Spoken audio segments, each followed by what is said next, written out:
Alright mate, how you doing? Welcome back to another episode of IMO. In today's episode, we are going to talk about the fact that Luka Modric has been voted the best player in the world according to the Ballon d'Or award. Other awards are available. We're also going to talk about the fact that Lionel Messi has come in not second, not third, not fourth, but fifth. We're going to talk about why this has happened and what it all means. Let's go.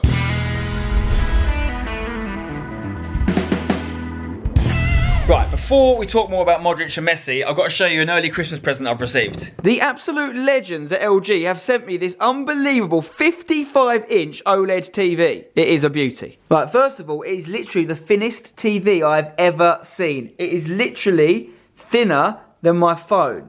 Right, that is redonkulous. Now, if you know anything about TVs, you'll know that OLED technology is the leading technology in the world for TVs. All the experts agree on this. So it seems quite apt that in this video, talking about a player who's been voted the best in the world, aka Modric, we talk about the best TV in the world. Now, I know what you're thinking. You're thinking, Spencer, this is just a classic little brand endorsement. Well, it is, but I don't do just any brand endorsements, guys. I'm more than happy shouting out this TV because it's unbelievable. I've got it for Christmas. I can't wait to watch some sport, Ultra HD sport on this OLED TV. It's going to be double decent. Obviously, it's 4K compatible. It's got Ultra HD. It's also Ultra HD BBC iPlayer compatible. So, for example, if I'd had this during the World Cup, I could have watched World Cup games in Ultra HD. Right, now check this out. The remote control has some unbelievable features. You ready? Can I watch some 4K videos, please? Let's go with this one. I mean, the quality is just a joke. I'm not sure this camera's doing it justice, to be honest, because what I'm seeing is just amazing. The colours are ridiculous. Look at that! Who won the 2018 Ballon d'Or? Bang, straight away comes up with Luka Modric videos. Luka Modric won the Ballon d'Or, but also I can click web. Bosh! It's telling me Luka Modric won the Ballon d'Or. It's telling me Ada Hegerberg won the female Ballon d'Or, which was very controversial. It was great that she won, but Martin Solveig, the DJ/presenter, asked her to twerk when she won. What an idiot! Absolutely terrible behaviour from him, but well done to her. Copper Trophy, which is for the young player, which is also a new award, went to Kylian Mbappe. So I'm learning on my TV. We don't have to stop there, though. How many goals did Leo Messi score in 2018? Ronaldo versus Messi stats. Okay, so club and country 2018 calendar stats. Messi's got 50 appearances, 23 assists, 45 goals. Even gives me a ratio. That's pretty cool. Ronaldo, 45 goals. Oh, in less appearances than Messi, less assists as well. Breaks it down by club and country. That's a pretty good website, actually. So that right there is called the ThinQ AI system, which basically allows you to talk to your TV. And it can give you any sorts of information. You can ask where the nearest Greek restaurant is, as well as obviously asking it when certain things are on TV or whatever, or finding specific shows. This is a clever TV and an unbelievable looking TV. Joey's come in to check out the new TV. What do you think, Joe? He wants to have a closer look. Right, we're going to ask it one more question, Joey, see if it can pass the test. You ready? Where are #United in the league? Bosh, there it is. Little reminder, # currently top of the league, exactly halfway through the season. Keep it up, boys. Joey, yawn if you think this TV is double decent. There you go, guys. Approved by Joey the Sheba. Right, let's get back to talking about why Messi was the 5th best player in 2018. Or was he? So yes, Luka Modric has been voted the best player in the world, not just according to the Ballon d'Or, but also the FIFA Best Award. So I think you can agree across those awards, the football community has spoken. Luka Modric wins it for 2018. Does that mean it's right? Well, first of all, it's important to understand what the Ballon d'Or award is. Obviously, it's changed guys a little bit over the years. It was the Ballon d'Or award, then it became the FIFA Ballon d'Or award. Now FIFA have got their own The Best Awards. The Ballon d'Or has gone back to being an independent award linked to a French magazine, and it's voted for by journalists, 176 journalists from 176 different countries. Not voted for by footballers, voted for by journalists. They add up all the votes from all the journalists, and that's how they decide who gets the Ballon d'Or. Luka Modric won it, thus meaning, according to this particular vote, Luka Modric is the best player in the world for 2018. Ballon d'Or is a calendar year award, so it's from the start of 2018 to the end of 2018, whereas things such as the FIFA Best Awards is for a football season. So there's lots of different ways you can decide someone is the best in the world at something, but ultimately this is a team game, so it's all kind of arbitrary and ego building to a certain extent. It should really be what's the best team in the world, and we have various competitions to decide that. However, these awards exist for a reason, and I personally don't have any issue with Luka Modric winning it this year. I think it's great that he's been recognised for his services to football. He's the oldest actual winner of the Ballon d'Or ever. 33 years old. I think he was 10 days older than when Cannavaro won it after winning the 2006 World Cup with Italy. And of course, Luka Modric had a great year with Real Madrid winning another Champions League, and with Croatia getting to the World Cup final. Usually in World Cup years, what happens in the World Cup has a huge impact on who who wins these kinds of awards. Is Luka Modric the best footballer in the world?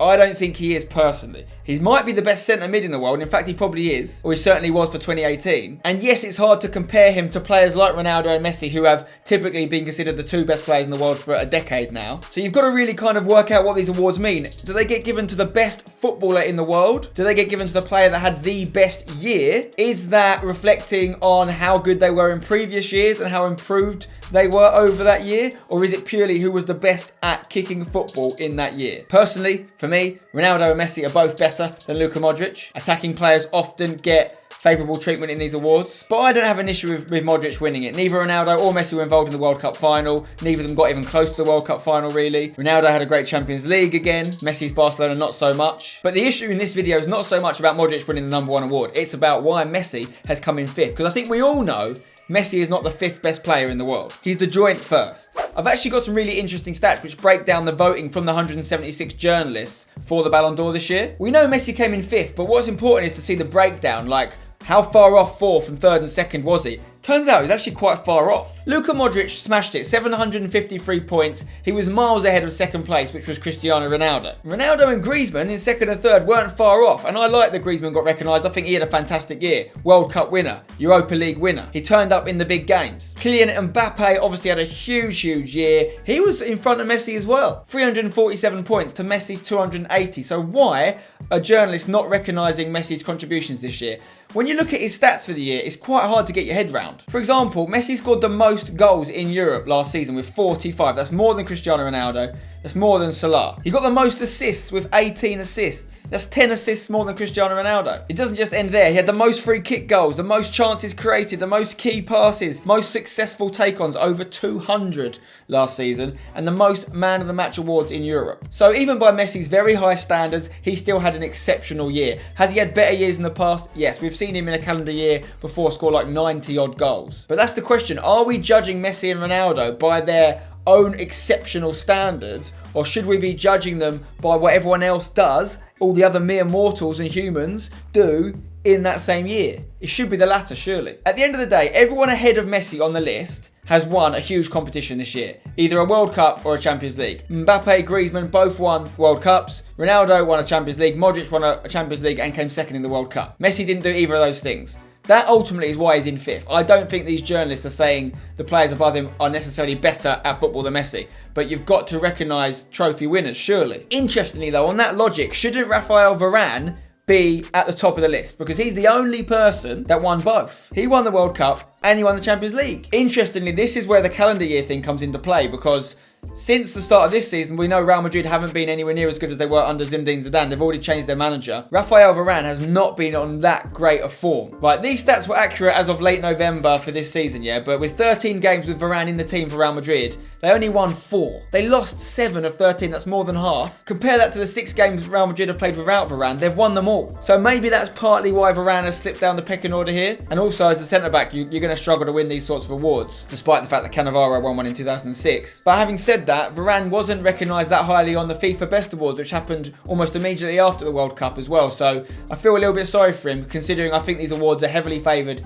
in favour of competition winners. Let's remember, Lionel Messi wasn't in the final 3 for the FIFA Best Awards either. It was Ronaldo and Salah who came in 2nd and 3rd, to Modric winning again. Ultimately, the reason we've seen a decline in Messi winning these sort of awards over the last few years is because of a Barcelona decline. They haven't been winning the big competitions. When Barcelona were absolutely smashing it at the Champions League, I remember I think it was 2007-2008 season, Barcelona was maybe the best team I've ever seen play. Is Messi a lot worse now than he was back then? I don't think so. I just think his team isn't performing as well around him, and as a result, he's not winning the same awards. But to say that he's the 5th best player in the world, I think we all know is just not true. But I do respect Luka Modric. I'm happy he's won. He, like Messi, was a player who was always told he was too small, wasn't going to make it. Unlike Messi, he didn't have the aid of growth hormones. You know, Modric had to also play in a midfield position, a central midfield position, where height is usually more important than it is as a winger or attacking player. So he's fought against the odds. He had a very tough upbringing, Luka Modric, as a refugee, so I've got so much respect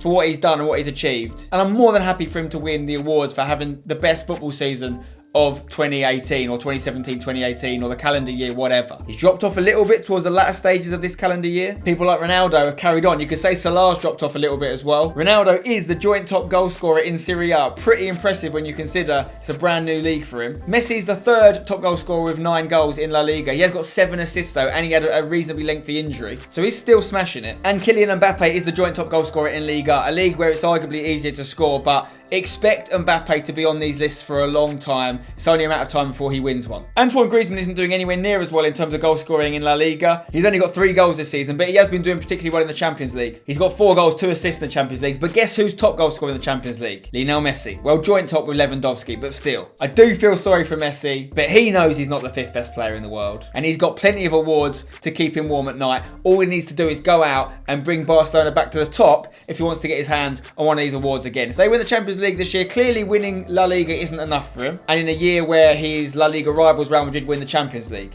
it basically makes the La Liga win irrelevant in the judges' eyes. In terms of predictions for next year, I'd be pretty surprised if Lionel Messi was as low as 5th this time next year. There's no World Cup. I think he'll be definitely top 3, and he could reclaim number 1 spot if Barcelona go and win the Champions League. But let me know in the comments below what you think about all this. Do you think these awards should go to the best players, independent of how good their team's been? Or should it be based on a hybrid of how good you've played but what your team has won? Do you think Messi was the 5th best player in the world for 2018? And you know what? Let's have our own little Ballon d'Or, our own best awards. I'm going to put some nominees who I think should be voted for as the best player in the year for 2018. And you can decide who gets the Spencer FC Player of the Year award by voting on the poll. Drop a like on the video if you enjoyed it. Check out the link in the description for more info on that awesome LG TV. Shout out to them for making the video possible. Subscribe for more videos. And until next time, I'll see you when you're older. Don't go change.